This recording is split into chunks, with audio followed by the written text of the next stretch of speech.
Question 1. Quality control measures reveal that a critical investigation requires immediate data acquisition from a suspect's laptop located in a different state, accessible only via a standard internet connection. The suspect is not cooperating, and physical access is not immediately feasible. The forensic team must decide on the most appropriate method for remote acquisition. Option A. Conduct a thorough risk assessment, evaluating network security, potential for data alteration, legal authority for remote access, and the capabilities of available remote acquisition tools to ensure data integrity and legal admissibility. Option B.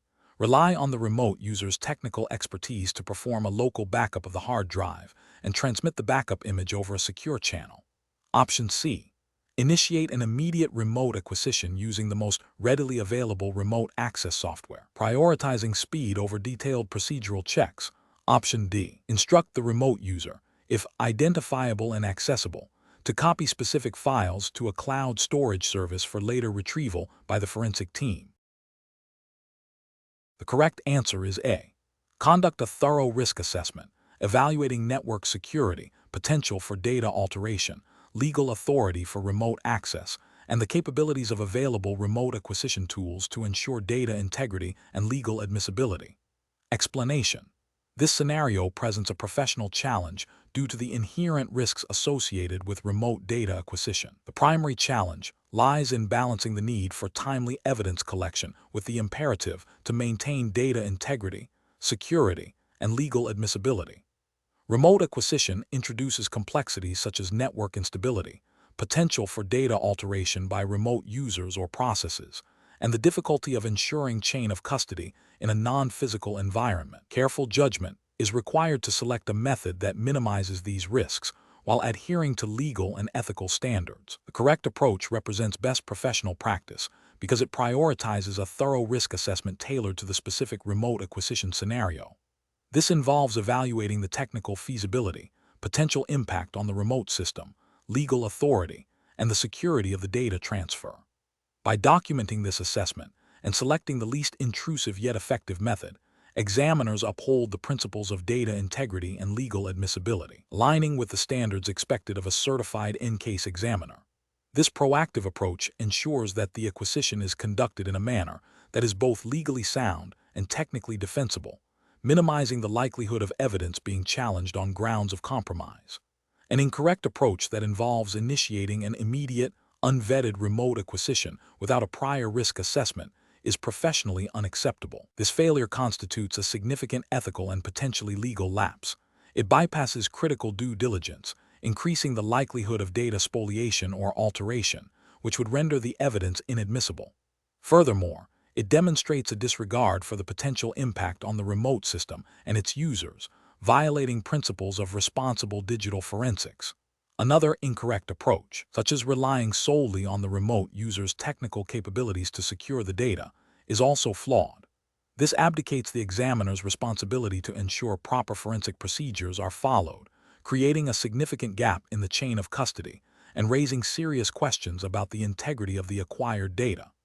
This approach fails to meet the professional standard of direct forensic control and oversight. Professionals should adopt a decision-making framework that begins with understanding the legal authority and scope of the investigation. This is followed by a comprehensive risk assessment of the remote acquisition environment, considering network conditions, system vulnerabilities, and the sensitivity of the data. Based on this assessment, the examiner should select the most appropriate acquisition method, prioritizing methods that offer the highest degree of control and integrity, such as secure, encrypted remote access tools with logging capabilities. Documentation of the entire process, from the initial assessment to the final acquisition, is paramount for maintaining defensibility. Question 2.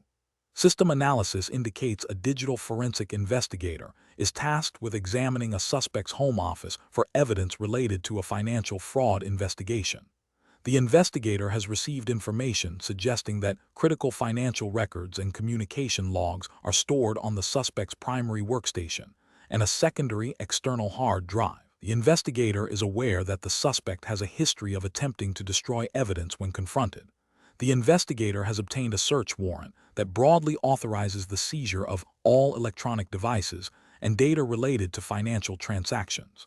Which of the following approaches best adheres to the legal and professional requirements for executing this search warrant and collecting digital evidence? Option A. Seize the primary workstation and the external hard drive, create forensic images of both devices at the scene, and then transport them to the forensic lab for detailed analysis. Option B. Seize all electronic devices found in the home office, including the primary workstation, external hard drive, and any other computers or mobile devices, and transport them to the forensic lab for a comprehensive review. Option C.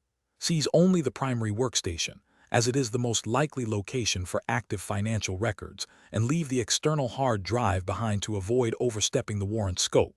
Option D. Seize the primary workstation and the external hard drive, and immediately begin a live forensic examination of both devices at the suspect's home to quickly identify and secure the most critical financial data. Correct answer is A. Seize the primary workstation and the external hard drive, create forensic images of both devices at the scene, and then transport them to the forensic lab for detailed analysis. Explanation. Scenario analysis.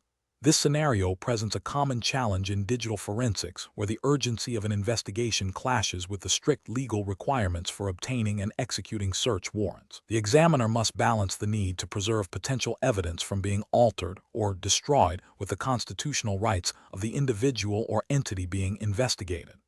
Failure to adhere to proper legal procedures can lead to the suppression of crucial evidence, rendering the investigation ineffective and potentially exposing the examiner and their agency to legal repercussions. The complexity arises from understanding the nuances of warrant requirements, the scope of authorized searches, and the proper methods of seizure in a digital context, where data can be vast and easily manipulated. Correct approach analysis. The correct approach emphasizes obtaining a legally sound search warrant that specifically describes the digital devices and the types of data to be seized. This aligns with the Fourth Amendment of the U.S. Constitution, which protects against unreasonable searches and seizures and requires warrants to be based on probable cause and to particularly describe the place to be searched and the persons or things to be seized. In the context of digital evidence, this means the warrant should clearly identify the computers, mobile devices, or servers, and specify the categories of data, e.g., emails, financial records, communication logs, relevant to the suspected criminal activity. The execution of the warrant must be conducted by authorized personnel, following established forensic procedures to ensure the integrity of the data. This includes proper chain of custody, forensically sound imaging of storage media, and meticulous documentation of all actions taken. This methodical and legally compliant approach is best professional practice because it safeguards the admissibility of evidence in court, upholds individual rights, and maintains the credibility of the forensic investigation. Incorrect approaches analysis. One incorrect approach involves proceeding with a search based on a general suspicion or a verbal directive from a supervisor without a properly issued search warrant. This directly violates the Fourth Amendment's warrant requirement and the principle of probable cause. Such an action constitutes an unlawful search and seizure, and any evidence obtained would be inadmissible under the exclusionary rule. Another incorrect approach is to seize all digital devices present at the location without a warrant that specifically authorizes their seizure or without exigent circumstances justifying immediate seizure to prevent destruction of evidence. While a warrant might authorize the search of a specific computer, it does not automatically grant the authority to seize all other devices unless they are also described in the warrant or there are independent legal grounds for their seizure. This overreach can lead to legal challenges and suppression of evidence. A third incorrect approach is to conduct a cursory examination of seized devices at the scene without proper forensic tools or techniques, or without documenting the seizure and the initial state of the devices.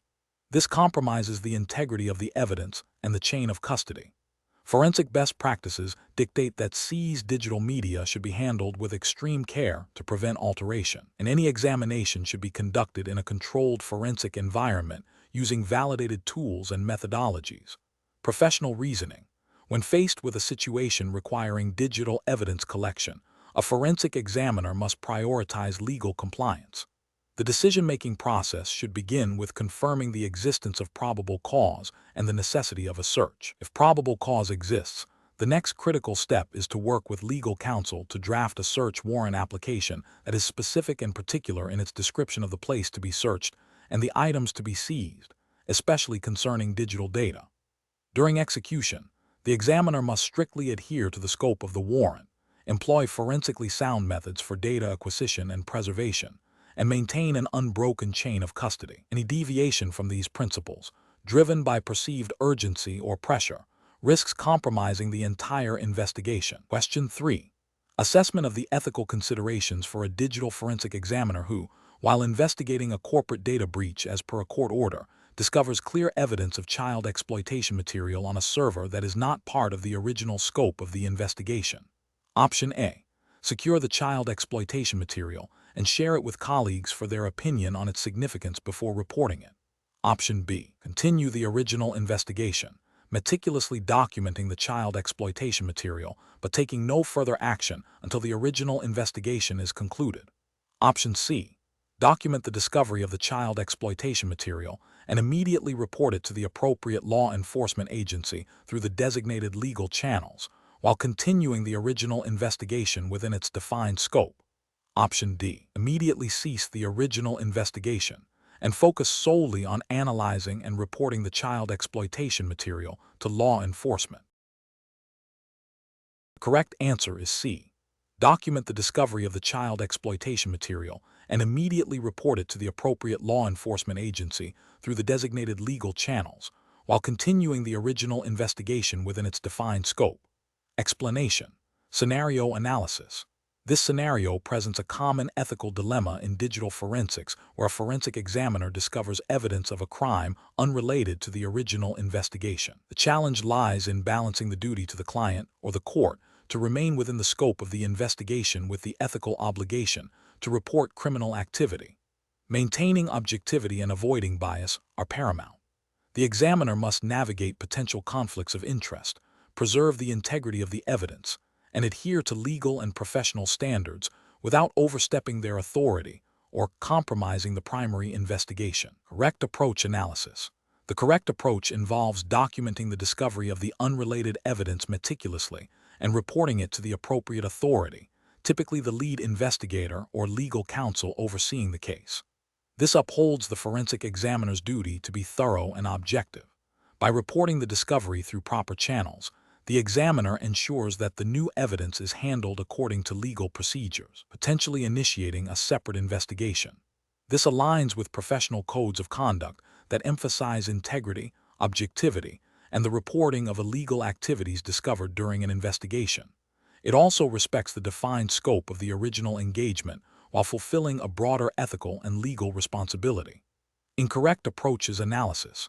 Ignoring the unrelated evidence is a significant ethical and professional failure. It violates the principle of thoroughness and can be seen as obstruction of justice if the evidence pertains to a serious crime. This approach prioritizes the immediate scope of the investigation over a broader legal and ethical duty. Disclosing the unrelated evidence directly to unauthorized parties or the public is also professionally unacceptable. This breaches client confidentiality, potentially compromises the original investigation, and violates legal protocols for handling evidence. It demonstrates a lack of understanding of chain of custody and proper reporting procedures. Conducting a separate, unauthorized investigation into the unrelated crime is beyond the scope of the examiner's mandate and could lead to the inadmissibility of all evidence collected, both original and newly discovered. It also raises concerns about impartiality and could create legal challenges regarding the examiner's authority and the integrity of the forensic process. Professional reasoning. Professionals in this situation should follow a structured decision-making process. First, they must clearly understand the scope of their engagement and any governing legal or contractual agreements. Second, upon discovering potentially relevant but unrelated evidence, they should immediately document its existence and nature without further analysis beyond what is necessary for identification. Third, they must consult with their supervisor, legal counsel, or the designated point of contact for the investigation to determine the appropriate course of action. This ensures that the discovery is handled ethically, legally, and in accordance with established protocols, preserving the integrity of both the original and any potential new investigations. 4. Comparative studies suggest that in digital forensic investigations, the initial steps of evidence handling are critical for admissibility. Considering the EnCase Certified Examiner (EnCE) framework, which implicitly adheres to U.S. legal standards for digital evidence, which of the following approaches best exemplifies the foundational principles of forensic methodology, particularly concerning the identification, preservation, and collection phases? Option A. Relying on the suspect's IT department to provide copies of requested files from the system, assuming their internal backup procedures are sufficient for forensic purposes. Option B. Immediately booting the suspect system into its native operating system and using standard File Explorer tools to copy relevant files to an external drive, while noting the file paths and names. Option C. Connecting the suspect drive directly to the examiner's workstation and performing keyword searches directly on the live system to locate and extract specific documents, without creating a full system image. Option D. Creating a bit-for-bit forensic image of the suspect storage media using a hardware write blocker and validated forensic imaging software, ensuring the image is verified with cryptographic hashes, and then mounting the image read-only for analysis. The correct answer is B. Immediately booting the suspect system into its native operating system and using standard File Explorer tools to copy relevant files to an external drive, while noting the file paths and names. Explanation. This scenario presents a professional challenge due to the inherent tension between the need for timely evidence acquisition and the absolute requirement for data integrity and chain of custody, as mandated by the EnCase Certified Examiner (EnCE) framework, which implicitly relies on U.S. legal standards for digital forensics. The examiner must balance the urgency of a potential ongoing criminal activity with the meticulous steps required to ensure the evidence is admissible in court. Failure to adhere to established forensic methodology can render the collected data useless, leading to the compromise of an investigation and potential legal repercussions. The correct approach represents best professional practice because it prioritizes the foundational principles of digital forensics: identification, preservation, collection, analysis, and presentation, all while maintaining a robust chain of custody. This aligns with the implicit legal standards governing evidence in the U.S., emphasizing that evidence must be obtained legally and its integrity preserved. Specifically, imaging the drive in a forensically sound manner, documenting all steps, and maintaining a strict chain of custody are critical to demonstrating that the evidence has not been tampered with or altered. This methodical approach ensures that the collected data is reliable and defensible in a legal context, upholding the ethical obligations of a digital forensic examiner. An incorrect approach that involves directly accessing and copying files from the live system without proper imaging or preservation techniques fails to meet the standards of digital forensics. This bypasses the critical step of creating a bit-for-bit copy, which is essential for preserving the original state of the evidence. Such an action directly violates the principle of preservation, as the live system state can be altered by the examiner's actions, potentially destroying volatile data or introducing artifacts. This compromises the integrity of the evidence and would likely lead to its inadmissibility in court, as it cannot be proven that the evidence presented is an accurate representation of the original data. Another incorrect approach, such as relying solely on the operating system's built-in file copying utilities, without employing specialized forensic tools and methodologies, also presents significant ethical and regulatory failures. These tools are not designed to preserve the nuances of digital evidence, such as file slack, unallocated space, or metadata that might be crucial for an investigation. Furthermore, they do not inherently provide the necessary documentation or audit trails required for a chain of custody.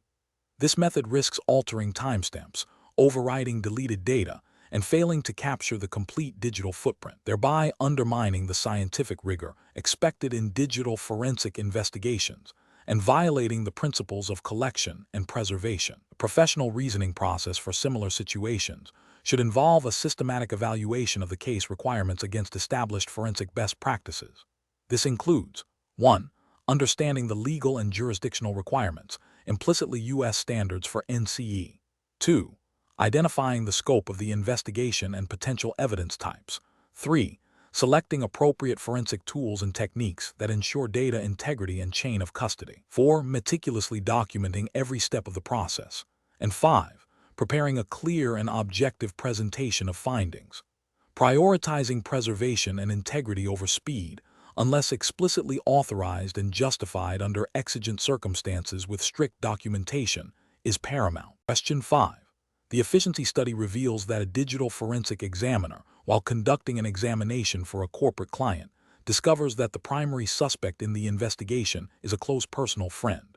The examiner has a history of successful collaborations with this friend on personal projects outside of their professional capacity. What is the most ethically sound course of action for the examiner to take? Option A. Immediately disclose the personal relationship to the client and recuse themselves from further involvement in the case. Option B. Continue with the examination but make a note in the report about the personal relationship, asserting their ability to remain objective. Option C. Delegate the examination to a junior colleague who is unaware of the personal relationship, while the examiner oversees the process. Option D. Proceed with the examination without disclosing the relationship, believing their professional integrity will prevent any bias. The correct answer is A. Immediately disclose the personal relationship to the client and recuse themselves from further involvement in the case. Explanation. This scenario presents a professional challenge due to the inherent conflict between a forensic examiner's duty to maintain objectivity and the potential for personal gain or bias to influence findings. The examiner's obligation is to conduct an impartial investigation, free from external pressures or personal interests that could compromise the integrity of their work. This is paramount in digital forensics, where findings can have significant legal and financial consequences. The correct approach prioritizes the integrity of the investigation and upholds the core ethical principles of digital forensics, specifically professional conduct and the avoidance of conflicts of interest. By immediately disclosing the potential conflict and recusing themselves from further involvement in the case, the examiner demonstrates a commitment to impartiality and adheres to the EnCase certified examiner, EnCE, program's implicit ethical guidelines which align with broader professional standards of integrity and objectivity. This action ensures that the investigation remains untainted by any perceived or actual bias, thereby preserving the credibility of the forensic process and the examiner's professional reputation. An incorrect approach that involves proceeding with the examination while attempting to mitigate the conflict internally, without full disclosure, represents a significant ethical failure. This breaches the principle of transparency, a cornerstone of professional conduct. It creates a situation where the examiner's objectivity is compromised, and their findings could be challenged on grounds of bias. This undermines the trust placed in forensic examiners by the legal system and clients. Another incorrect approach, which is to ignore the potential conflict and continue the examination as if it were not an issue, is equally professionally unacceptable. This demonstrates a disregard for ethical obligations and a failure to recognize the importance of maintaining a conflict-free professional stance. Such an oversight can lead to the introduction of bias, intentional or unintentional, into the forensic report, rendering the findings unreliable and potentially leading to miscarriages of justice. The professional decision-making process in such situations should involve a clear, multi-step approach. First, recognize and identify any potential or actual conflict of interest. Second, immediately assess the nature and severity of the conflict. Third, consult relevant professional codes of conduct and organizational policies. Fourth, if a conflict exists, the most ethical course of action is typically to disclose the conflict to all relevant parties and recuse oneself from the matter to ensure impartiality. If recusal is not feasible, then stringent measures to mitigate the conflict, with full transparency and oversight, must be implemented. The overarching principle is to always prioritize the integrity of the investigation and the ethical standards of the profession. Question 6. To address the challenge of ensuring digital evidence collected using EnCase is admissible in a U.S. federal court, what is the most critical step an EnCase certified examiner, EnCE, must undertake to satisfy legal standards for evidence admissibility and expert witness testimony? Option A.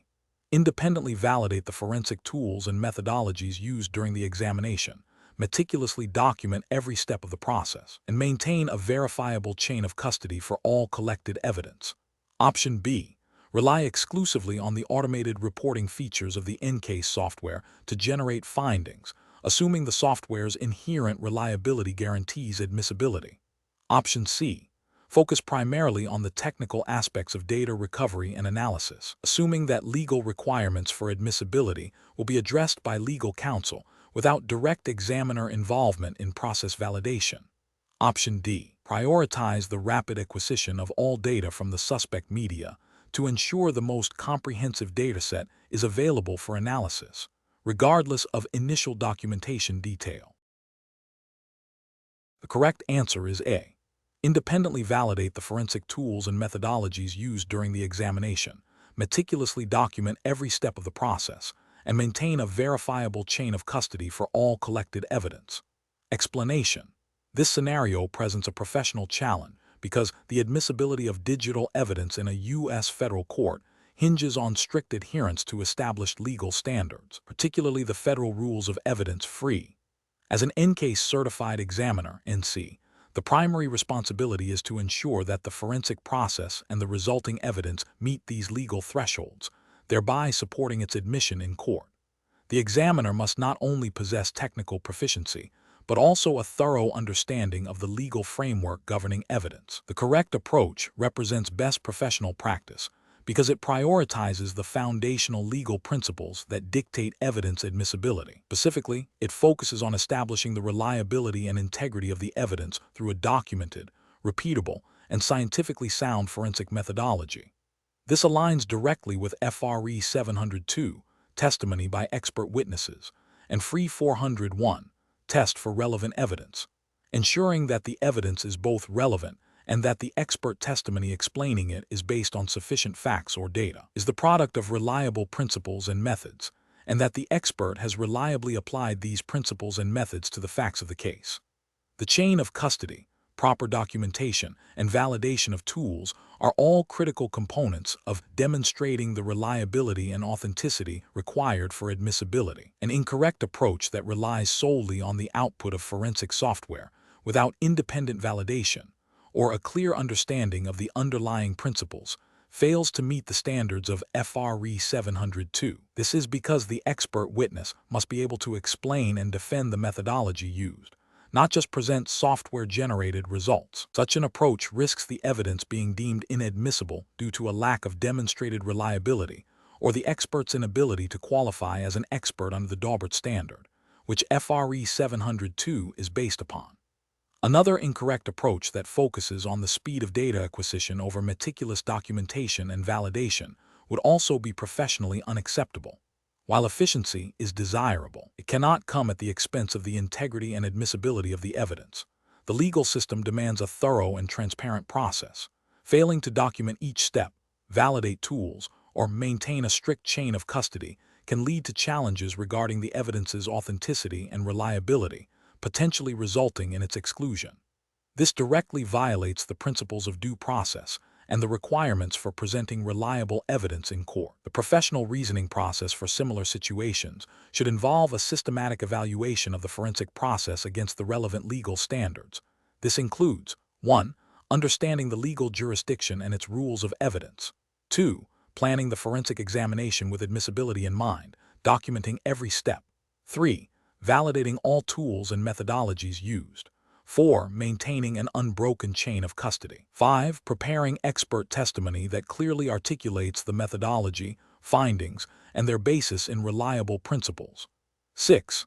Anticipating potential legal challenges and being prepared to defend the forensic process and findings. Question 7. The assessment process reveals that a critical hard drive needs to be imaged for a digital forensic investigation. The examiner has a limited time frame to complete the imaging process before the drive is returned to its owner. Considering the need for both speed and absolute data integrity, which of the following approaches best adheres to forensically sound principles for creating and verifying a forensic image in EnCase format? Option A. Image only the user-accessible partitions and files, skipping the verification step to save time, as the primary focus is on recovering deleted files. Option B. Use standard operating system file copy utilities to transfer all visible files and folders from the source drive to a separate storage device, bypassing any write-blocking mechanisms. Option C. Create a full bit-for-bit forensic image of the entire drive using a hardware write blocker, but omit the hash verification step to expedite the process, assuming the imaging tool is reliable. Option D.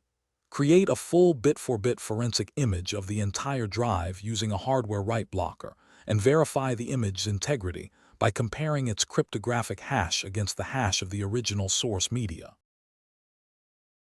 The correct answer is D. Create a full bit-for-bit forensic image of the entire drive using a hardware write blocker, and verify the image's integrity by comparing its cryptographic hash against the hash of the original source media. Explanation.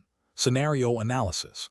The scenario presents a common challenge in digital forensics, balancing the need for efficient evidence acquisition with the absolute requirement for data integrity and forensically sound practices. The pressure to deliver results quickly can tempt examiners to cut corners, especially when dealing with large volumes of data or tight deadlines. This tension between speed and rigor is professionally challenging because any compromise in the imaging process can render the evidence inadmissible or lead to incorrect conclusions, undermining the entire investigation. Maintaining objectivity and adhering strictly to established protocols are paramount. Correct approach analysis. The correct approach emphasizes creating a bit-for-bit forensic image using a write blocker and verifying the image against the original source media using cryptographic hashes. This aligns directly with the foundational principles of digital forensics and is implicitly supported by guidelines and best practices that EnCE certification aims to validate. The use of a write blocker ensures that the original evidence is not altered during the imaging process, preserving its integrity. Generating and comparing cryptographic hashes, like MD5 or SHA1, as commonly used in forensic imaging, provides a verifiable mathematical proof that the image is an exact replica of the source. This meticulous process is essential for maintaining the chain of custody and ensuring the admissibility of the evidence in legal proceedings. It directly addresses the core EnCE competency of creating and verifying forensic images in a forensically sound manner, adhering to the implicit regulatory framework of evidence handling in the U.S. legal system. Incorrect approaches analysis. One incorrect approach involves imaging only specific partitions or files without creating a full disk image. This is a regulatory and ethical failure because it does not capture all potentially relevant data. Evidence might exist in unallocated space, slack space, or within file system structures not directly accessed by simply copying files. This incomplete acquisition can lead to the inadvertent destruction or loss of critical evidence, violating the duty to preserve all relevant information. Another incorrect approach is to skip the hash verification step after imaging. This is a significant ethical and professional failing, as it removes the primary mechanism for proving the integrity of the forensic image. Without verification, it is impossible to demonstrate that the image is an exact replica of the original source, opening the door to challenges regarding data alteration and potentially rendering the evidence unreliable and inadmissible. A third incorrect approach, such as using standard operating system copy functions instead of dedicated forensic imaging tools, fails to account for file system nuances and metadata, and critically, bypasses the write blocking mechanism. This directly violates the principle of non-alteration of evidence and is a clear breach of forensic best practices, leading to compromised evidence. Professional reasoning. Professionals should approach disk imaging by first understanding the scope of the investigation and the potential sources of evidence. They must then select appropriate, validated forensic tools and hardware, such as write blockers and imaging software that supports EnCase format. The process should always begin with a clear plan that includes creating a full forensic image and performing rigorous verification. Documentation is critical at every step, recording the tools used, settings, and verification results. When faced with time constraints, professionals must resist the temptation to compromise on fundamental forensic principles. Instead, they should communicate the resource requirements and potential impact of delays to stakeholders, advocating for the time necessary to perform a forensically sound acquisition. The decision-making process should be guided by the principle of do no harm to the evidence, ensuring that every step taken is defensible and aligns with established digital forensic standards and legal admissibility requirements. Question 8. Quality control measures reveal that a forensic examiner has been tasked with recovering data from a hard drive where the partition table is corrupted and numerous files have been deleted. The examiner is considering several approaches to retrieve the lost information. Which of the following represents the most forensically sound and best practice approach for this scenario? Option A. Prioritize the use of file carving techniques to reconstruct files based on their internal data signatures, after performing an initial scan of unallocated space for file system remnants. Option B. Immediately attempt to rebuild the partition table using specialized recovery software, as this will restore the file system structure and make deleted files accessible. Option C. Focus solely on file carving without attempting any file system analysis or partition recovery, as this bypasses the corrupted partition information entirely. Option D. Use a disk imaging tool to create a bit-for-bit copy of the drive, and then attempt to recover deleted files using only the imaging software's built-in file system recovery features. The correct answer is A. Prioritize the use of file carving techniques to reconstruct files based on their internal data signatures, after performing an initial scan of unallocated space for file system remnants. Explanation: this scenario presents a common challenge in digital forensics, recovering data from a drive that has undergone significant alteration, potentially including accidental or intentional deletion and partition table corruption. The professional challenge lies in selecting the most effective and forensically sound data recovery techniques while adhering to established best practices and legal frameworks. The EnCase Certified Examiner (EnCE) certification emphasizes a methodical and defensible approach to digital evidence. The correct approach involves a multi-stage recovery process that prioritizes non-intrusive methods and thorough documentation. Initially, employing EnCase's built-in file system analysis and unallocated space scanning is crucial for identifying remnants of deleted files and file system structures. This is followed by file carving techniques, which are essential when file system metadata is severely damaged or absent. File carving reconstructs files based on their internal headers and footers, bypassing the need for file system pointers. This method is forensically sound because it directly analyzes the raw data and does not rely on potentially compromised file system information.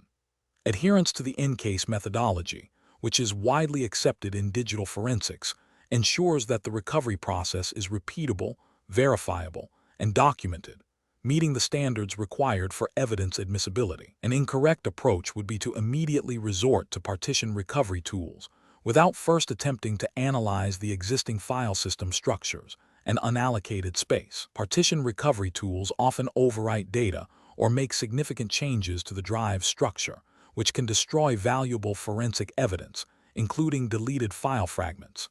This intrusive action violates the principle of preserving the integrity of the original evidence. Furthermore, relying solely on automated tools without understanding the underlying data structures and recovery principles can lead to incomplete or inaccurate results, undermining the credibility of the forensic examination. Such an approach could be challenged in court as failing to meet the standard of care expected of a forensic examiner, potentially leading to the exclusion of recovered evidence. Another incorrect approach would be to only perform file carving without attempting to recover the partition table or analyze the file system. While file carving is a powerful technique, it is most effective when used in conjunction with other methods. Ignoring the possibility of recovering the partition table or analyzing the existing file system structures means missing opportunities to recover intact files or file system metadata that could provide context and facilitate more accurate recovery. This incomplete methodology fails to exhaust all reasonable avenues for data recovery, which is a cornerstone of professional digital forensic practice. The professional decision-making process should begin with a thorough understanding of the case requirements and the nature of the storage media. The examiner must then formulate a recovery strategy that prioritizes non-destructive techniques. This involves analyzing the drive's file system, examining unallocated space, and then employing file carving as a supplementary or primary technique when necessary. Throughout the process, meticulous documentation of every step, tool used, and decision made is paramount. This ensures that the examination is transparent, defensible, and meets the highest professional and legal standards. Question 9. The control framework reveals that a digital forensic examiner has utilized EnCase forensic software to analyze a suspect's hard drive. The examiner has completed the initial data acquisition and is now performing keyword searches and file carving. To ensure the forensic soundness of the examination, which of the following actions is most critical for demonstrating validation, verification, and repeatability of the process? Option A. Performing the keyword searches and file carving on a copy of the acquired image without independently validating the search algorithms or file carving logic within EnCase forensic itself. Option B. Documenting the specific EnCase forensic version used, the exact search query is executed, and the parameters for file carving, along with a plan to have a second examiner independently verify the findings using the same software and methodology. Option C. Relying solely on the automated reporting features of EnCase Forensic to generate a list of all found keywords and carved files, assuming the software's inherent validation is sufficient. Option D. Presenting the raw output from EnCase Forensic directly to the court without any further analysis or verification steps, as the software is presumed to be accurate. The correct answer is B. Documenting the specific EnCase forensic version used, the exact search query is executed, and the parameters for file carving, along with a plan to have a second examiner independently verify the findings using the same software and methodology. Explanation. This scenario presents a professional challenge due to the inherent need for forensic soundness in digital evidence. The integrity of the examination process, and by extension, any subsequent legal proceedings, hinges on the ability to demonstrate that the findings are reliable, reproducible, and have not been compromised.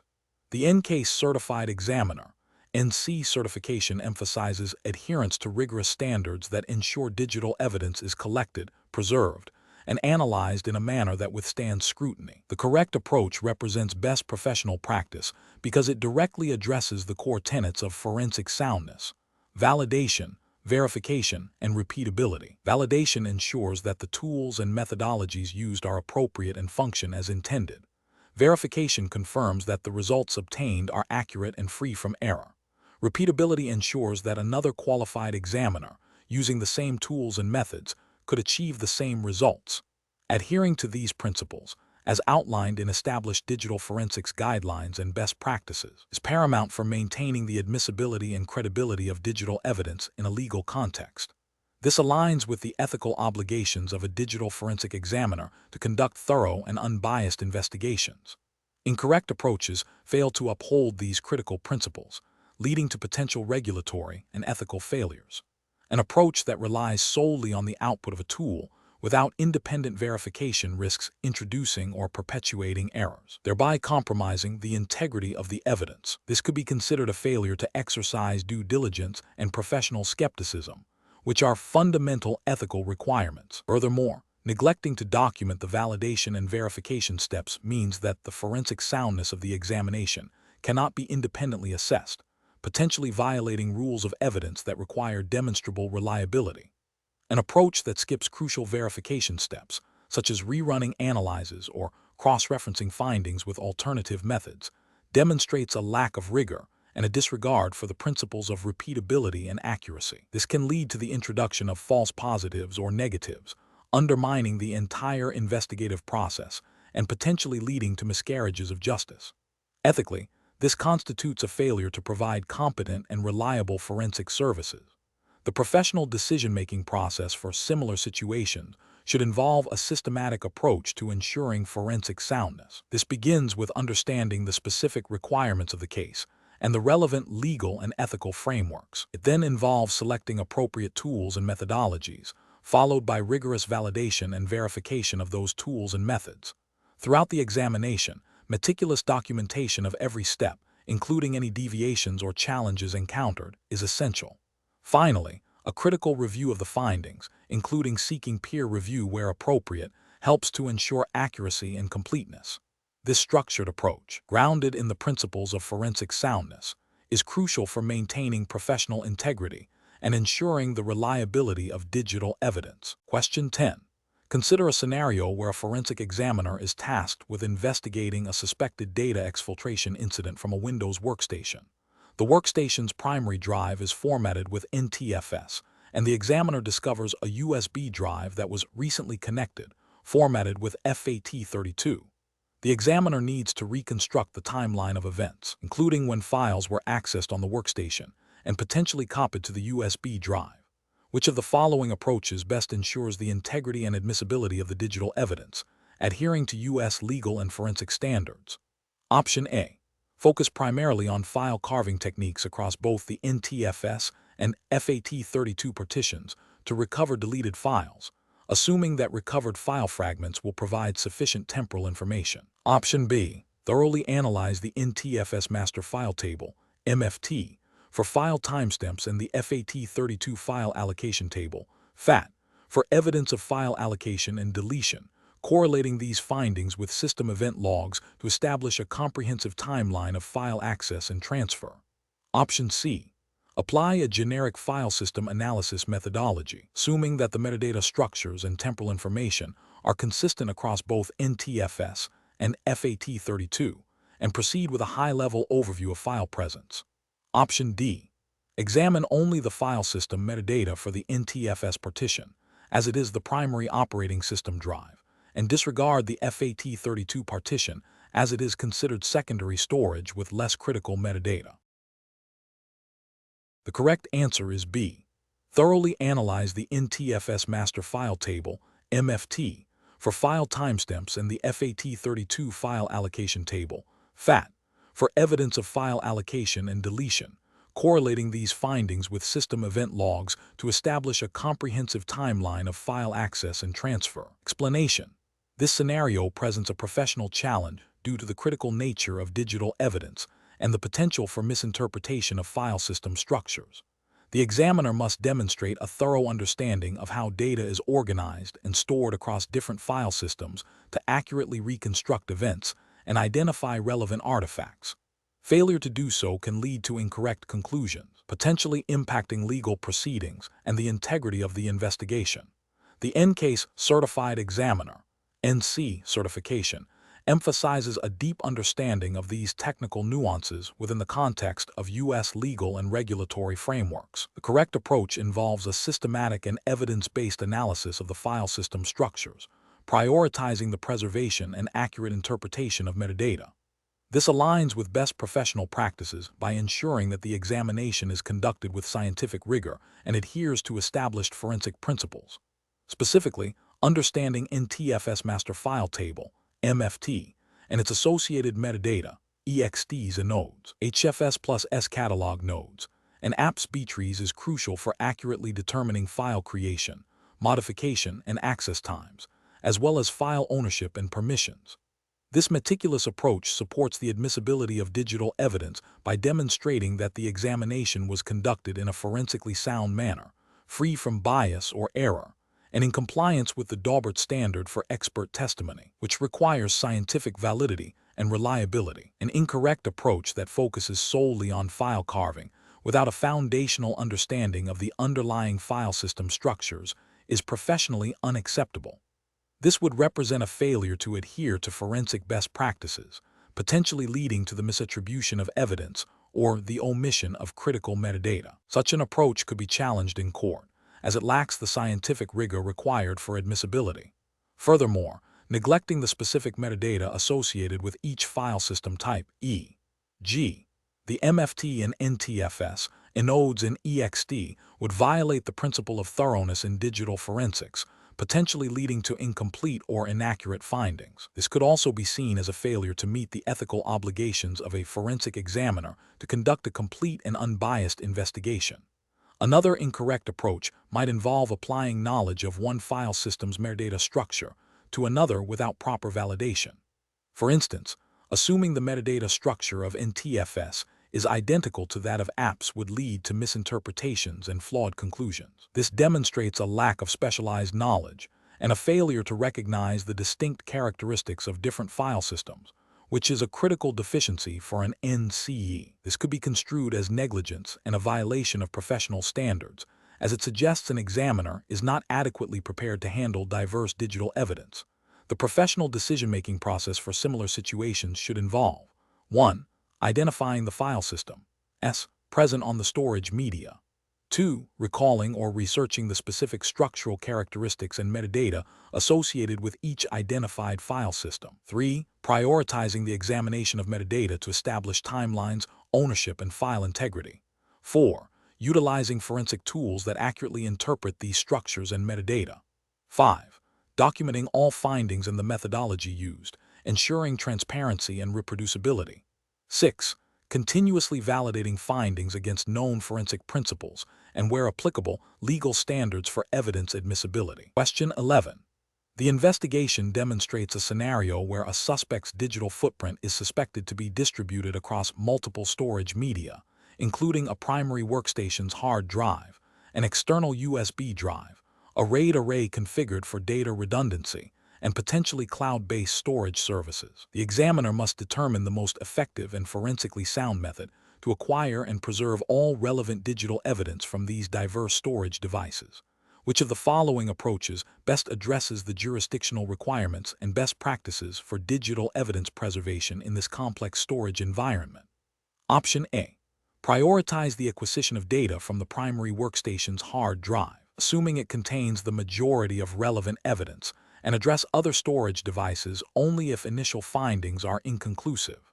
Option B. Immediately attempt to access and acquire data from the cloud storage services using standard user credentials, as this is likely where the most recent and relevant data resides, and then address the local storage devices. Option C. Proceed with acquiring data from the external USB drive first, as it is often used for transferring sensitive information, and then focus on the workstation's hard drive, deferring analysis of the RAID array and cloud storage due to their complexity. Option D.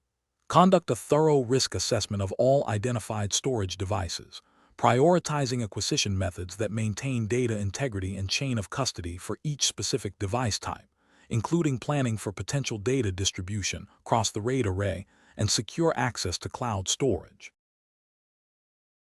The correct answer is D. Conduct a thorough risk assessment of all identified storage devices, prioritizing acquisition methods that maintain data integrity and chain of custody for each specific device type, including planning for potential data distribution across the RAID array and secure access to cloud storage. Explanation. The investigation demonstrates a scenario where a digital forensic examiner is tasked with analyzing a complex storage environment involving multiple interconnected devices. The professional challenge lies in accurately identifying and preserving all relevant digital evidence from these diverse storage media, while adhering to strict legal and ethical guidelines. The interconnected nature of RAID configurations and potential cloud storage integration introduces complexities in data acquisition and chain of custody, requiring a thorough understanding of how data is distributed and accessed across these systems. Careful judgment is required to ensure that the chosen forensic approach does not inadvertently alter or destroy evidence, and that the entire process is defensible in a legal context. The correct approach represents best professional practice because it prioritizes a comprehensive risk assessment of all storage devices involved. This assessment allows the examiner to identify potential evidentiary locations, understand data redundancy and volatility, and plan for the most effective and forensically sound acquisition methods. By considering the specific characteristics of each storage device, hard drives, SSD, USB drives, RAID, cloud storage, the examiner can tailor their strategy to mitigate risks such as data degradation, accidental overwriting, or loss of access. This proactive planning ensures that all relevant data is captured in a manner that maintains its integrity and admissibility in court, aligning with the principles of digital forensics and the requirements of the EnCase certified examiner, EnCE certification, which emphasizes rigorous methodology and adherence to legal standards. An incorrect approach that fails to conduct a comprehensive risk assessment of all storage devices is professionally unacceptable. This could lead to overlooking critical evidence residing on a less obvious storage medium, such as a USB drive used for temporary data transfer or data stored in a cloud service not initially considered. Such an oversight could be a significant failure in the investigation, potentially jeopardizing the outcome of legal proceedings. Ethically, it represents a dereliction of duty to thoroughly investigate all avenues of evidence. Another incorrect approach might involve prioritizing the acquisition of data from only the most obvious storage device, e.g., the primary hard drive, without considering the implications of RAID configurations or cloud backups. This could result in an incomplete forensic image, missing crucial data that might be distributed across RAID members or stored in the cloud.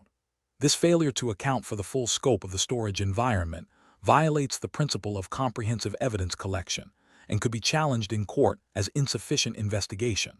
A third incorrect approach could be to proceed with data acquisition without understanding the specific forensic challenges posed by SSDs or cloud storage. For instance, improper handling of SSDs can lead to trim commands overriding deleted data, and accessing cloud storage without proper authorization or forensically sound methods can lead to data alteration or legal complications.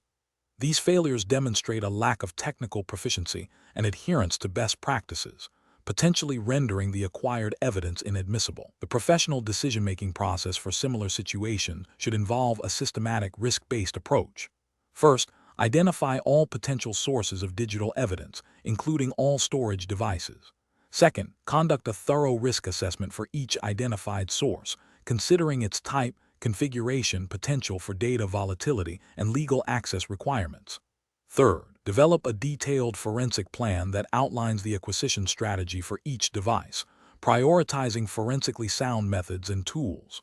Fourth, execute the plan meticulously, maintaining strict chain of custody and documenting every step. Finally, analyze the acquired data in a manner that preserves its integrity and supports the investigative objectives, always remaining mindful of legal and ethical obligations. Question 12. System analysis indicates that a digital forensic examiner has been tasked with investigating a suspected data exfiltration incident from a corporate network. The primary evidence resides on a suspect laptop. Which of the following approaches represents the most appropriate and forensically sound method for commencing the evidence processing and analysis phase to ensure the integrity and admissibility of the findings? Option A. Directly connect the suspect laptop to the forensic workstation and perform live analysis of the system's memory and running processes, as this provides the most current state of the data. Option B. Create a bit-for-bit forensic image of the suspect laptop storage media and conduct all subsequent analysis on this image, ensuring the imaging process is thoroughly documented and verified with cryptographic hashes. Option C. Copy all user-accessible files and folders from the suspect laptop to an external hard drive for analysis, as this is a faster method and captures the most relevant user data. Option D.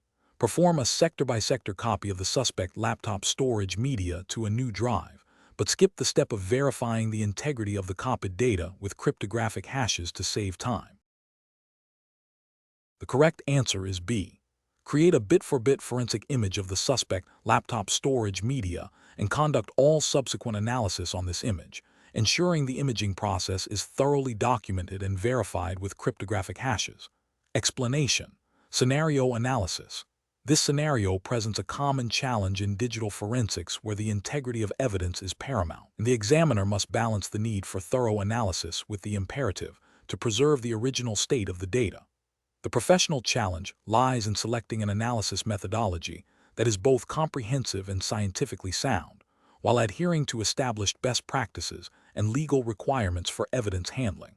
The examiner must exercise careful judgment to avoid introducing bias or compromising the admissibility of the evidence. Correct approach analysis. The correct approach involves creating a bit-for-bit forensic image of the original storage media and then performing all analysis on this image. This is the cornerstone of best professional practice in digital forensics. It ensures that the original evidence remains unaltered, preserving its evidentiary value and chain of custody. This methodology aligns with the principles of forensic science, emphasizing reproducibility and verifiability. By working on a copy, any accidental alteration or damage during analysis does not affect the original evidence. This practice is implicitly supported by legal frameworks that require evidence to be presented in its original, unaltered state, and by professional ethical codes that mandate the preservation of evidence integrity. Incorrect approaches analysis. Working directly on the original storage media without creating a forensic image is a critical regulatory and ethical failure. This approach directly violates the principle of evidence preservation. Any modification, however unintentional, to the original media can render the evidence inadmissible in court, as its integrity can be challenged. This failure can lead to the exclusion of crucial evidence, jeopardizing the investigation and potentially leading to a miscarriage of justice. Furthermore, it demonstrates a lack of adherence to established forensic protocols and professional standards, which are often implicitly or explicitly referenced in legal proceedings. Performing analysis on a non-validated copy of the data, such as a simple file copy or a sector-by-sector copy that has not been verified for bitstream accuracy, also constitutes a significant professional and ethical lapse. A simple file copy does not preserve deleted files, file slack space, or other critical forensic artifacts. A non-validated sector-by-sector copy may contain errors or omissions, compromising the completeness and accuracy of the analysis. This failure to ensure the integrity and completeness of the working copy means that the analysis may be based on incomplete or corrupted data, leading to inaccurate conclusions and potentially misleading the investigation. It also fails to meet the scientific rigor expected in forensic examinations, where the reproducibility of results is essential. Failing to document the forensic imaging process, including the tools used, their versions, and the verification hashes, e.g., MD5 SHA-1, is another serious professional and ethical failing. Proper documentation is essential for establishing the chain of custody and demonstrating the integrity of the forensic image. Without this documentation, the defense can easily challenge the validity of the imaging process and, by extension, the entire forensic analysis. This lack of transparency and thoroughness undermines the credibility of the examiner and the evidence presented. Professional reasoning. Professionals in digital forensics must adopt a systematic and rigorous approach to evidence processing. The decision-making process should prioritize the preservation of evidence integrity above all else. This involves understanding and consistently applying the principle of working on forensically sound images. When faced with a new case, the examiner should first identify the nature of the evidence and the investigative goals. Then, they should select appropriate, validated forensic tools and methodologies. The critical step is to create a bit-for-bit image of the original media, ensuring that this process is meticulously documented and verified. All subsequent analysis should be conducted solely on this verified image. If any deviation from this standard practice is contemplated, it must be thoroughly justified, documented, and approved, and the potential impact on evidence admissibility must be carefully considered. The overarching principle is to ensure that the analysis is scientifically valid, ethically sound, and legally defensible. Question 13. The assessment process reveals that a digital forensic examiner is tasked with analyzing a complex data set using EnCase Certified Examiner, EnCE software. The examiner has extensive prior experience with older versions of EnCase, but has not used the most recent release for several months. When presented with the current version's interface, the examiner proceeds with the analysis, relying heavily on their past knowledge of the software's layout, menus, and toolbars, assuming minimal changes, which approach best reflects professional best practice in this scenario. Option A. The examiner should proceed with the analysis as quickly as possible, prioritizing efficiency by applying their existing knowledge of the EnCase interface to expedite the examination. Option B. The examiner should focus only on the core data viewing panes within the EnCase interface, as these are the most critical areas for evidence analysis, and assume other interface elements have remained largely consistent. Option C. The examiner should proactively review the current EnCase interface, including its menus and toolbars, to identify any changes or new features before commencing the detailed analysis, ensuring they are fully leveraging the current version's capabilities. Option D. The examiner should rely solely on their extensive prior experience with EnCase, assuming that the fundamental layout, menus, and toolbars of the software have not significantly changed. The correct answer is C. The examiner should proactively review the current EnCase interface, including its menus and toolbars, to identify any changes or new features before commencing the detailed analysis, ensuring they are fully leveraging the current version's capabilities. Explanation. The assessment process reveals a common challenge in digital forensics: the rapid evolution of forensic software and the need for examiners to maintain proficiency across various tool versions and interfaces. This scenario is professionally challenging because an examiner's ability to efficiently and accurately conduct an investigation is directly tied to their familiarity with the EnCase Certified Examiner, EnCE software's user interface. Misinterpreting or overlooking critical interface elements can lead to missed evidence, incorrect analysis, or inefficient workflows, all of which can have significant legal and ethical ramifications. Careful judgment is required to ensure that the examiner's understanding of the interface is current and comprehensive, enabling them to leverage the tool's full capabilities. The correct approach represents best professional practice because it demonstrates a commitment to maintaining up-to-date knowledge and skills, which is a cornerstone of professional conduct in digital forensics. Specifically, it aligns with the ethical obligation to perform examinations competently and diligently. By actively engaging with the EnCase interface, including its layout, menus, and toolbars, an examiner ensures they can navigate the software effectively, locate relevant features, and interpret the data presented accurately. This proactive stance minimizes the risk of errors and enhances the reliability of the forensic findings, which is crucial for their admissibility in legal proceedings and for upholding the integrity of the investigative process. An incorrect approach that relies solely on prior experience without verifying current interface elements is professionally unacceptable. This failure constitutes a breach of the duty of care owed to the client and the legal system. It can lead to the misapplication of forensic techniques, the overlooking of critical data, or the generation of inaccurate reports. Such an oversight could be deemed negligent, potentially jeopardizing the outcome of a case and damaging the examiner's professional reputation. Furthermore, it violates the implicit understanding that a certified examiner maintains current expertise. Another incorrect approach that focuses only on a subset of the interface, such as only the main viewing panes, is also professionally deficient. Digital forensic investigations often require the use of specialized tools and functions accessible through various menus and toolbars. Neglecting these areas means the examiner is not utilizing the full potential of the EnCase software, which can lead to incomplete analysis and missed evidence. This demonstrates a lack of thoroughness and can be seen as a failure to conduct a comprehensive examination, thereby undermining the credibility of the findings. A third incorrect approach that prioritizes speed over accuracy by making assumptions about interface functionality is equally problematic. In digital forensics, precision is paramount. Rushing through an examination based on assumptions about how the interface works, rather than verifying its current state and functionality, significantly increases the risk of errors. This haste can lead to misinterpretations of data or the incorrect application of analytical tools, compromising the integrity of the investigation and potentially leading to erroneous conclusions.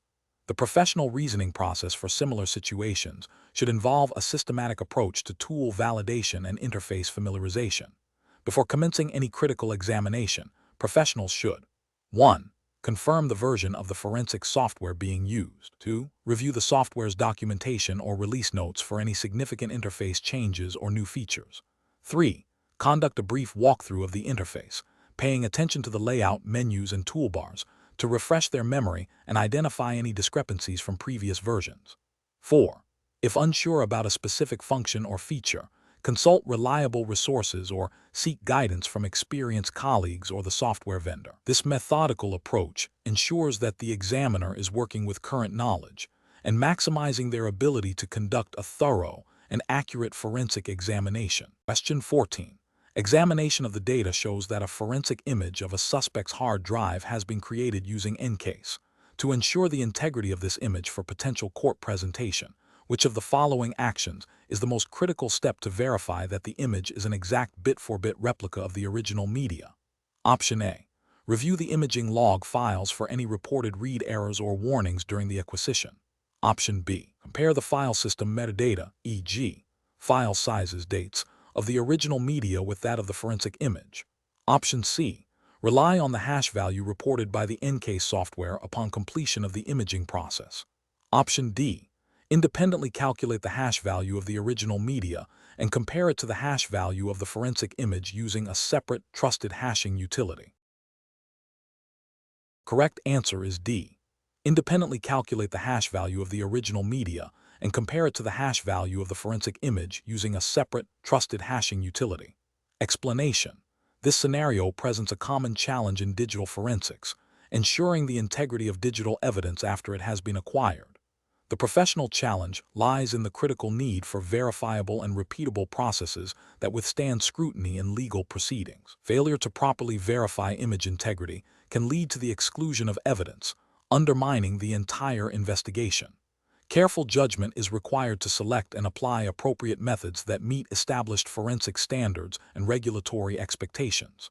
The correct approach, which involves independently calculating and comparing hash values of the original media and the forensic image, represents best professional practice because it directly addresses the core requirement of data integrity. This method is universally accepted in digital forensics and is implicitly or explicitly supported by guidelines and standards that govern the field, such as those that would be expected to be followed by an EnCase certified examiner operating within a U.S. legal framework. The generation and comparison of cryptographic hashes, like MD5 or SHA-1/SHA-256, provide a mathematically verifiable proof that the data has not been altered during the imaging process.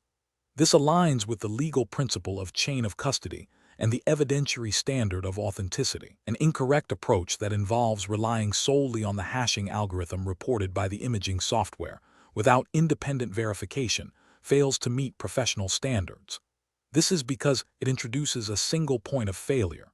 If the imaging software's internal hashing mechanism were flawed or compromised, the integrity of the evidence would be in question. This approach lacks the independent verification necessary to satisfy legal requirements for authenticating digital evidence. Ethically, it demonstrates a lack of due diligence.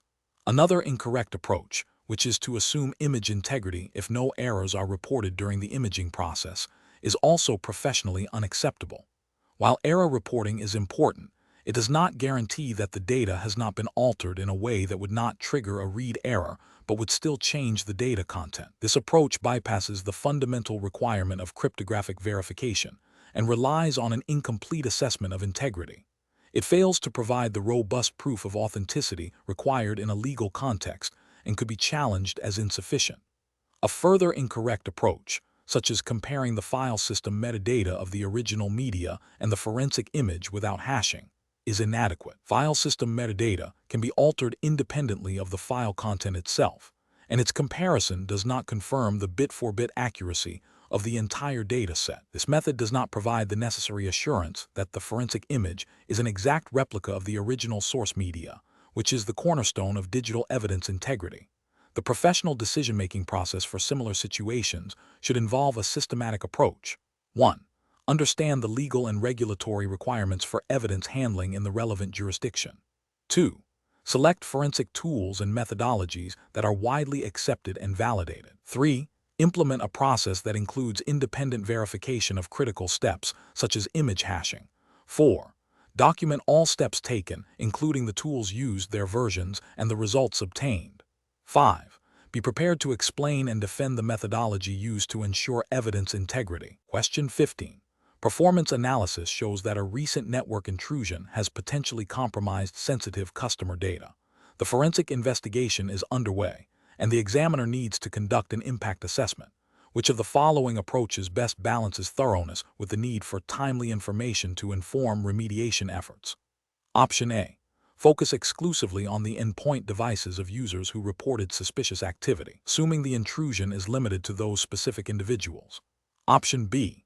Delay the impact assessment until all forensic imaging and initial data carving across all affected systems is fully completed, even if it takes several days. Option C.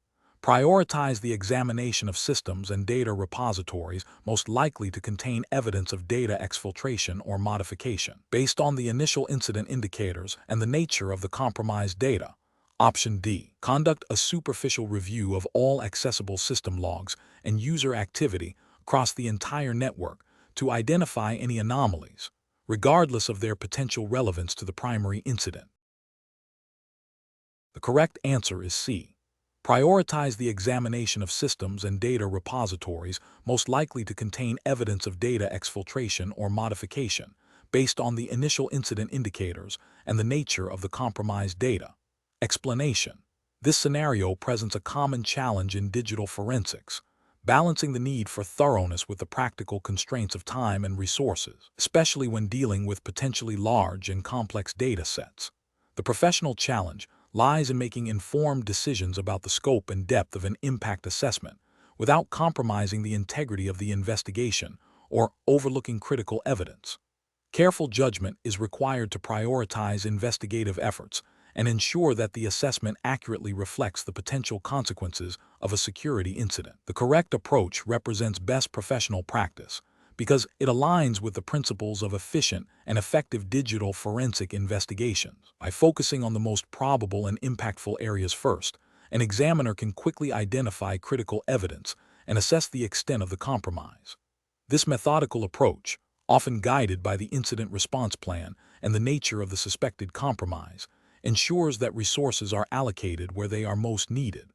This is ethically sound as it aims to provide a timely and accurate assessment to stakeholders, enabling informed decision-making regarding remediation and legal action. It also adheres to the implicit guidelines of professional conduct that emphasize diligence and competence. An incorrect approach that involves a superficial examination of all data without prioritization is professionally unacceptable. This failure stems from a lack of strategic thinking and an inefficient use of resources. It risks overlooking critical evidence due to the sheer volume of data examined superficially, leading to an incomplete or inaccurate impact assessment. Ethically, this can be seen as a failure to exercise due diligence, potentially misleading stakeholders about the true scope of the incident. Another incorrect approach, such as focusing solely on easily accessible data without considering the potential for hidden or obfuscated evidence, is also professionally flawed. This approach can lead to a biased and incomplete assessment, as attackers often deliberately conceal their activities. Ethically, this represents a failure to conduct a comprehensive investigation, potentially leaving significant risks unaddressed. A third incorrect approach, which is to delay the impact assessment until all possible forensic analysis is complete, is professionally problematic due to the inherent delays it introduces. In a security incident, time is often of the essence. A prolonged assessment can hinder timely remediation efforts, allowing the impact to worsen and potentially leading to further data loss or system compromise. This delay can be seen as a failure to act with appropriate urgency, which is a key tenet of effective incident response. The professional reasoning process for similar situations should involve a risk-based approach. This begins with understanding the nature of the incident and the systems involved. Next, an examiner should consult any existing incident response plans or policies. Then, they should identify the most probable areas where evidence of compromise would reside, considering the attack vectors and the type of data at risk. This allows for a focused and efficient impact assessment, ensuring that critical findings are identified promptly while still maintaining a comprehensive investigative mindset. Question 16. Process analysis reveals that a digital forensics examiner is spending a significant amount of time navigating the EnCase interface, leading to delays in case processing. To optimize their workflow, the examiner is considering several methods to customize their EnCase workspace. Which of the following approaches best balances efficiency gains with the principles of forensic integrity and auditability? Option A. Prioritizing aesthetic modifications like color schemes and font choices over functional improvements that directly enhance data analysis speed or accuracy. Option B. Implementing extensive, undocumented changes to default interface elements, such as hiding essential toolbars and altering view configurations without a clear rationale. Option C. Relying exclusively on external scripts and third-party tools to modify the EnCase workspace without fully understanding their underlying functionality or potential impact. Option D. Strategically arranging toolbars, creating custom views for frequently accessed data types, and utilizing bookmarking features for critical findings, with all significant changes documented. The correct answer is D. Strategically arranging toolbars, creating custom views for frequently accessed data types, and utilizing bookmarking features for critical findings, with all significant changes documented. Explanation. Scenario analysis. A digital forensics examiner faces a common challenge: optimizing their EnCase workspace to efficiently navigate and analyze large volumes of data. The professional challenge lies in balancing the desire for a highly personalized and efficient interface with the need to maintain consistency, auditability, and adherence to established best practices. Overcustomization can lead to confusion for others reviewing the work, potential for errors if not properly documented, and may even deviate from standardized workflows that ensure thoroughness. Careful judgment is required to implement changes that genuinely enhance efficiency, without compromising the integrity or reproducibility of the forensic examination. Correct approach analysis. The correct approach focuses on leveraging EnCase's built-in customization features to improve workflow efficiency without introducing ambiguity or compromising the forensic process. This involves strategically arranging toolbars, creating custom views for frequently accessed data types, and utilizing bookmarking features for critical findings. This represents best professional practice because it directly addresses the need for speed and accuracy in digital investigations. By tailoring the interface to the specific needs of the case and the examiner's expertise, repetitive actions are minimized, and critical evidence can be more readily identified and documented. This aligns with the ethical imperative to conduct examinations diligently and competently, ensuring that the examiner's time is spent on analysis rather than navigating a cumbersome interface. Furthermore, well-documented and logical workspace customizations can contribute to the overall auditability of the examination process, allowing for clearer understanding by peer reviewers or in legal proceedings. Incorrect approaches analysis. One incorrect approach involves making extensive, undocumented changes to the default EnCase interface, such as hiding essential toolbars or drastically altering default view configurations without a clear rationale or subsequent documentation. This is professionally unacceptable because it undermines the auditability of the examination. If another examiner or a court-appointed expert needs to review the case, they may struggle to understand the examiner's workflow or replicate their findings if the interface is significantly non-standard and undocumented. This could lead to challenges regarding the integrity of the evidence and the examination process. Another incorrect approach is to rely solely on external scripts or third-party tools to modify the EnCase workspace without understanding their underlying functionality or potential impact on the EnCase environment. This introduces an unacceptable level of risk. If these external modifications cause instability or unintended data manipulation within EnCase, it could compromise the integrity of the forensic image and the evidence derived from it. This violates the fundamental principle of preserving the integrity of digital evidence. A third incorrect approach is to prioritize aesthetic changes over functional improvements, such as spending excessive time on color schemes or font choices that do not directly contribute to faster or more accurate data analysis. While a comfortable workspace is beneficial, the primary goal of customization in a forensic context is efficiency and effectiveness in evidence examination. Focusing on non-functional customizations diverts valuable time and resources from the core task of forensic analysis, potentially leading to delays and a less thorough examination. This can be seen as a failure to exercise professional diligence. Professional reasoning. Professionals should approach workspace customization with a clear objective: to enhance efficiency and accuracy in evidence examination. The decision-making process should involve 1. Identifying specific workflow bottlenecks or repetitive tasks within the current EnCase setup. 2. Researching and understanding EnCase's built-in customization features and their implications. 3. Prioritizing changes that directly impact the speed and effectiveness of evidence analysis. 4. Documenting all significant workspace customizations, including the rationale behind them and how they were implemented. 5. Regularly reviewing and refining the customized workspace to ensure it remains effective and does not introduce new challenges. 6. Considering the potential impact of customizations on auditability and the ability of others to understand the examination process. Question 17. Analysis of the most effective method for ensuring the integrity of digital evidence within the EnCase Certified Examiner (EnCE) framework, considering the need for defensible forensic procedures, involves which of the following actions prior to detailed examination of the evidence source? Option A. Relying solely on EnCase's file system metadata to confirm the state of the evidence. Option B. Generating cryptographic hashes of the entire original evidence source before any analysis or data extraction. Option C. Browsing the file system to identify relevant files and exporting them without initial source hashing. Option D. Exporting identified files and then generating cryptographic hashes of only the exported files. The correct answer is B. Generating cryptographic hashes of the entire original evidence source before any analysis or data extraction. Explanation. Scenario analysis. This scenario presents a common challenge in digital forensics where the integrity of evidence is paramount, and the tools used must be demonstrably reliable and validated.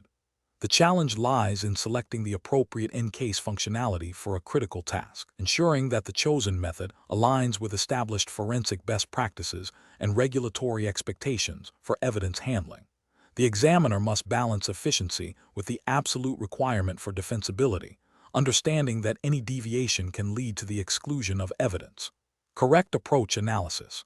The correct approach involves utilizing EnCase's built-in hashing capabilities, specifically by generating cryptographic hashes, like MD5 or SHA1, of the original evidence source asterisk before asterisk any analysis or data extraction begins. This is best professional practice because it establishes a verifiable baseline of the evidence's integrity.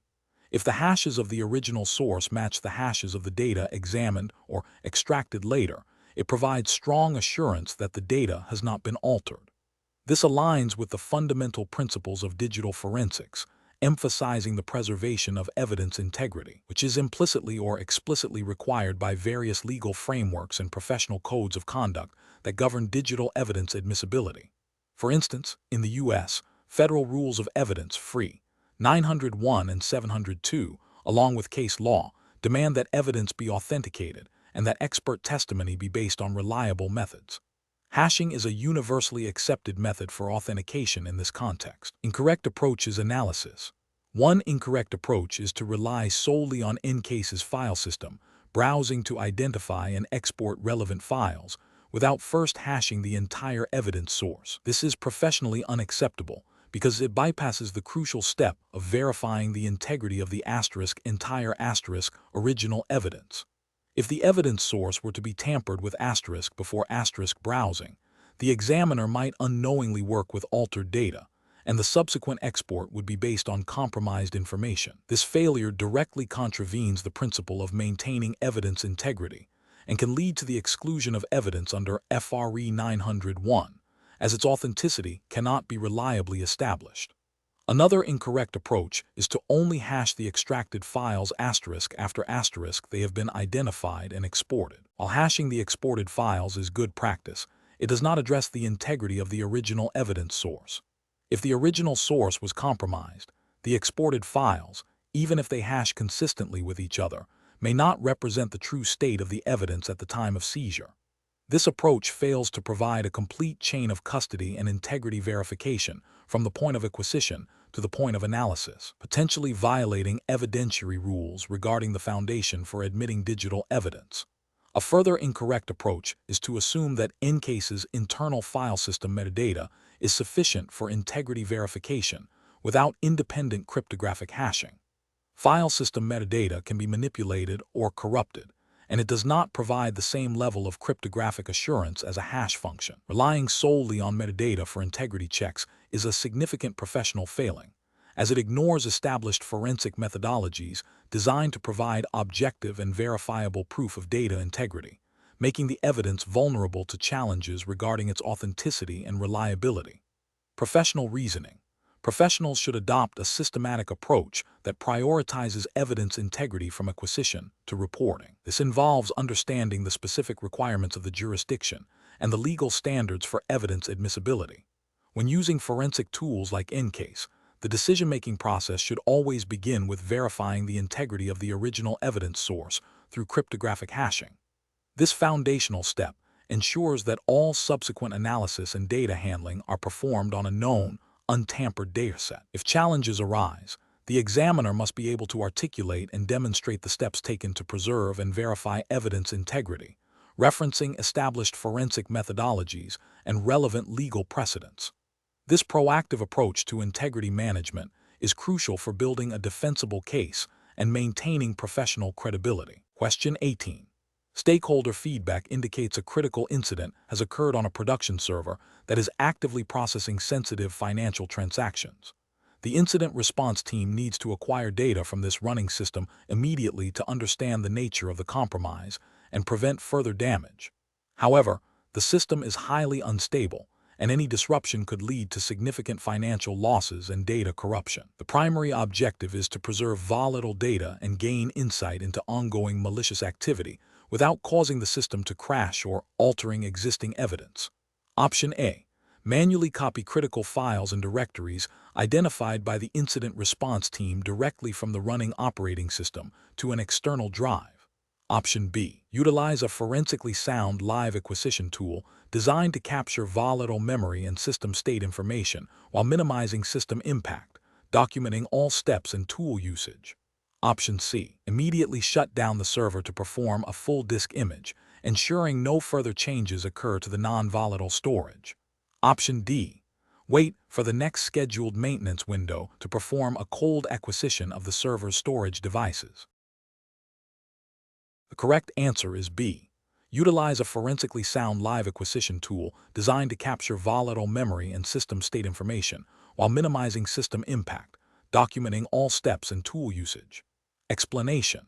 This scenario presents a common ethical and technical challenge in digital forensics, balancing the need for immediate data preservation with the potential for system instability and data loss during live acquisition. The professional challenge lies in making a critical decision under pressure, where a wrong choice could compromise the integrity of the investigation, violate legal or policy requirements, or even cause further damage to the compromised system. Careful judgment is required to select a method that is both forensically sound and minimizes risk. The correct approach represents best professional practice because it prioritizes the integrity of the evidence and adheres to established forensic principles. By using a forensically sound tool designed for live acquisition, the examiner ensures that the process is documented, repeatable, and minimizes the risk of altering volatile data. This aligns with the core tenets of digital forensics, which demand that evidence be collected in a manner that preserves its original state as much as possible. Furthermore, adhering to established protocols and using validated tools is crucial for the admissibility of evidence in legal proceedings, a fundamental requirement in any jurisdiction. An incorrect approach that involves directly copying files from a running system without using specialized forensic tools is professionally unacceptable. This method carries a high risk of altering file system metadata, like access times, overriding data, or even causing the system to crash, thereby destroying critical volatile information. Such actions would violate the principle of maintaining evidence integrity and could lead to the exclusion of the acquired data from legal proceedings. Demonstrates a lack of understanding of forensic best practices and a disregard for the potential consequences of improper data handling. Another incorrect approach, such as shutting down the system immediately to perform a cold acquisition, might seem safer but is often inappropriate for live data acquisition. While a cold acquisition is forensically sound for non-volatile data, it would result in the loss of all volatile data, e.g., running processes, network connections, logged-in users, memory contents, which can be crucial for understanding the nature and scope of an incident. This failure to preserve volatile evidence would be a significant ethical and professional failing, as it would limit the scope of the investigation and potentially miss key indicators of compromise. The professional decision-making process for similar situations should involve a thorough risk assessment. This includes understanding the system's criticality, the type of data being sought, volatile vs. non-volatile, the potential impact of acquisition on system operations, and the legal or policy requirements governing the investigation. The examiner should consult established forensic methodologies and guidelines, utilize validated forensic tools, and document every step of the process meticulously. When in doubt, seeking guidance from senior colleagues or legal counsel is a prudent step. The ultimate goal is to acquire the most comprehensive and forensically sound evidence possible, while minimizing risk and adhering to all applicable regulations and ethical standards. Question 19. Strategic planning requires a forensic examiner to create forensically sound images of various storage devices encountered during an investigation. Given a scenario involving a suspect's laptop hard drive, a USB flash drive, and a mobile phone, which of the following approaches best ensures the integrity and admissibility of the acquired digital evidence using EnCase? Option A. Employ a readily available, free disk imaging utility downloaded from the internet that claims to create sector-by-sector copies, without verifying its forensic soundness or hashing capabilities. Option B. Utilize EnCase's built-in imaging functionality, selecting the appropriate acquisition method for each device type, e.g., physical acquisition for the hard drive and device-specific imaging for the mobile phone, ensuring robust hashing and verification of the acquired images against the original media. Option C. Perform a logical acquisition of the entire laptop hard drive and the USB flash drive, and then attempt to extract data from the mobile phone using a file system browser. Option D. Directly copy all visible files and folders from each storage device to a separate external hard drive using standard operating system file explorer functions. The correct answer is B. Utilize EnCase's built-in imaging functionality, selecting the appropriate acquisition method for each device type, e.g., physical acquisition for the hard drive and device-specific imaging for the mobile phone, ensuring robust hashing and verification of the acquired images against the original media. Explanation. Scenario analysis. This scenario presents a common challenge in digital forensics: the need to acquire forensically sound images of diverse storage media while adhering to strict legal and procedural requirements. The challenge lies in selecting the most appropriate imaging method and tool for each device type, ensuring data integrity, and maintaining a clear audit trail, all within the context of potential legal scrutiny. The examiner must balance efficiency with the absolute necessity of preserving the original evidence in its unaltered state. Correct approach analysis. The correct approach involves utilizing EnCase's built-in imaging capabilities, specifically selecting the appropriate imaging method, e.g., physical acquisition for hard drives, logical acquisition for specific file systems if permitted and appropriate for the case, or specialized imaging for mobile devices, and ensuring that the imaging process is configured to create a bit-for-bit copy. This method is best professional practice because it directly addresses the core principle of forensic imaging, creating an exact replica of the original data without modification. EnCase's robust hashing algorithms, MD5, SHA-1, SHA-256, are critical for verifying the integrity of the acquired image against the original source, providing a verifiable chain of custody and ensuring admissibility in legal proceedings. This aligns with the fundamental tenets of digital forensic science and the expectations of legal frameworks governing evidence handling. Incorrect approach is analysis. An incorrect approach would be to directly copy files and folders from the source media using standard operating system file copy utilities.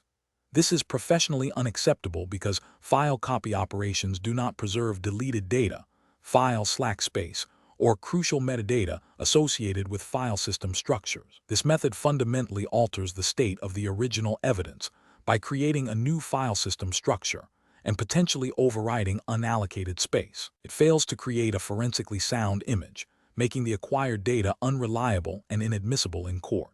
Another incorrect approach would be to perform a logical acquisition of the entire drive without proper justification or case-specific authorization. While logical acquisition can be faster, it only captures visible files and directories and does not provide a complete picture of the storage media. This can lead to the omission of critical evidence, such as deleted files or system artifacts residing in unallocated space. If the case requires a complete forensic image, a logical acquisition would be a significant ethical and procedural failure, compromising the thoroughness of the investigation. A third incorrect approach would be to use a third-party imaging tool that is not validated for forensic use or does not provide robust integrity verification mechanisms. Relying on unverified tools introduces a significant risk of data corruption or incomplete acquisition. Furthermore, the lack of verifiable hashing and audit trails from such tools would render the acquired evidence suspect and likely inadmissible, violating professional standards and potentially jeopardizing the legal case. Professional reasoning. Professionals should approach forensic imaging by first understanding the case objectives and the nature of the evidence. This involves identifying the type of storage device and any specific legal or procedural constraints. The next step is to select the appropriate forensic imaging tool and method that guarantees a bit-for-bit copy and provides strong integrity verification. Thorough documentation of the entire process, including the tools used, settings applied, and verification hashes, is paramount. This systematic approach ensures that the acquired evidence is forensically sound, admissible, and supports the integrity of the investigation. Question 20. Research into the forensic examination of a suspect's digital media has revealed numerous files with common extensions like DOC and XLS, but the examiner suspects some may be disguised or corrupted. In accordance with U.S. federal rules of evidence and established digital forensic best practices, which method is the most appropriate for verifying the true nature and integrity of these files? Option A. Relying solely on the file extensions displayed by the operating system to categorize and analyze the files, assuming they accurately represent the file content.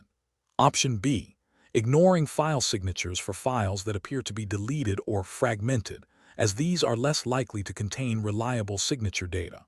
Option C. Utilizing the file signature analysis, magic number identification, capabilities within the EnCase forensic software to compare the actual file header data against known file type signatures.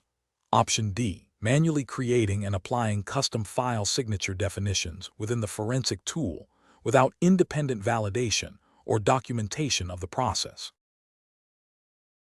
The correct answer is C, utilizing the file signature analysis, magic number identification, capabilities within the EnCase forensic software to compare the actual file header data against known file type signatures.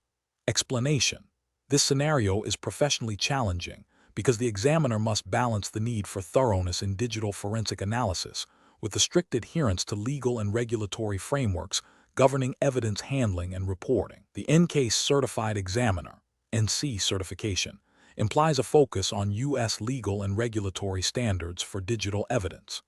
Misinterpreting or misapplying file signature analysis can lead to the exclusion of critical evidence or the introduction of unreliable findings, directly impacting the integrity of a legal proceeding. The correct approach represents best professional practice because it prioritizes the accurate identification and interpretation of file signatures within the context of established U.S. legal precedent and forensic best practices. This involves understanding that file signatures, magic numbers, are a fundamental characteristic of file types and are crucial for verifying file integrity and identifying hidden or misidentified files. Adhering to documented methodologies and tools, like those within EnCase, ensures that the analysis is repeatable, verifiable, and defensible in court, aligning with the Daubert standard for admissibility of expert testimony and evidence. This approach upholds the ethical obligation of a digital forensic examiner to provide objective and reliable findings. An incorrect approach that relies solely on file extensions is professionally unacceptable because file extensions are merely metadata and can be easily altered or misleading. This failure to verify the actual file content against its purported type violates the principle of data integrity and can lead to incorrect conclusions. It also fails to meet the standard of scientific reliability expected in digital forensics, potentially rendering the findings inadmissible. Another incorrect approach that ignores file signatures when dealing with potentially deleted or fragmented files is professionally unacceptable. File signatures are often the primary means of identifying and reconstructing such data fragments. Omitting this step means potentially overlooking crucial evidence, which is a failure of due diligence and can be seen as an ethical breach if it hinders the pursuit of truth. A third incorrect approach that involves manually creating or modifying file signature databases without proper validation and documentation is professionally unacceptable. This introduces a high risk of error and bias, undermining the objectivity and reproducibility of the forensic process. Such actions would likely be challenged in court and could lead to the exclusion of evidence, damaging the examiner's credibility and the case itself. It violates the principle of maintaining a verifiable and documented forensic process. The professional decision-making process for similar situations should involve a systematic approach. First, understanding the legal and regulatory context, U.S. federal and state rules of evidence, relevant case law. Second, identifying the specific objectives of the forensic examination. Third, selecting appropriate tools and methodologies, like EnCase's built-in file signature analysis capabilities. Fourth, executing the analysis with meticulous attention to detail and documentation. And finally, interpreting the findings objectively, considering potential limitations and corroborating them with other evidence. Always prioritize verifiable, repeatable, and legally defensible methods.